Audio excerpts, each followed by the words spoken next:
Je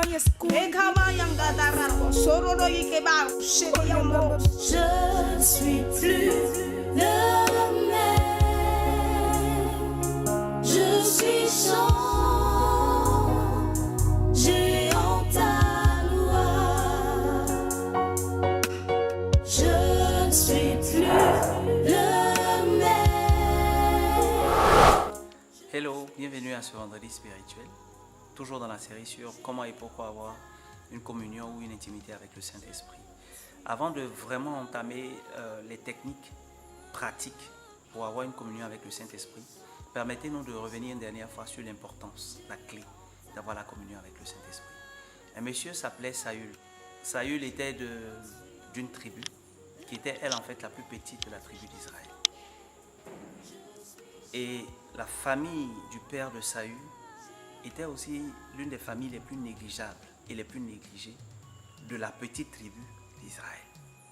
Et pourtant, Saül a été choisi, établi comme roi pour régner. La Bible dit que Saül était à la recherche d'un bien. Son père avait perdu un de ses animaux qu'il élevait. Il était parti à la recherche. Et à la recherche, Saül croise le chemin de Samuel, le prophète.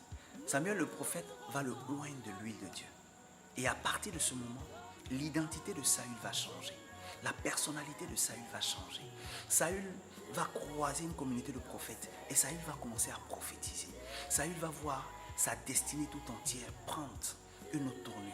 Et même ce qu'il était en train de rechercher, il va le trouver. Vous voyez, c'était la même expérience pour David. Et même pour Saül, on a dit, mais n'est-ce pas Saül, est-il devenu un prophète? Parce que Saül avait reçu la capacité de prophétiser.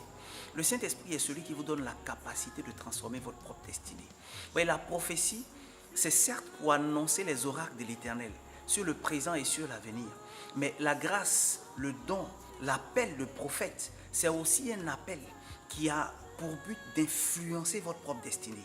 Quand vous recevez l'Esprit, vous recevez la capacité de parler sur votre vie, de déclarer des choses sur votre vie, de déclencher un mouvement de Dieu, un mouvement de l'Esprit sur votre vie. Vous décidez à partir de ce moment-là de faire bouger les choses.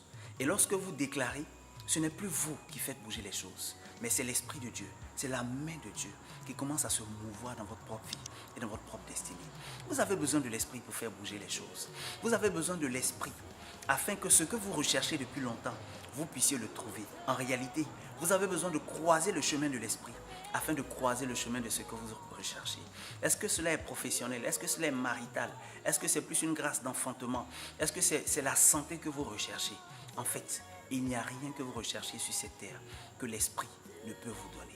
Jésus lui-même va dire, il est avantageux pour vous que je m'en aille, car si je ne pars pas, l'Esprit, le Consolateur, ne viendra pas. C'est une promesse de Dieu. Il est avantageux pour vous. Ça veut dire que c'est mieux. Ça veut dire qu'on gagne plus à voir Jésus partir. Parce que l'Esprit qui vient va nous donner beaucoup plus. Une prière pour aujourd'hui.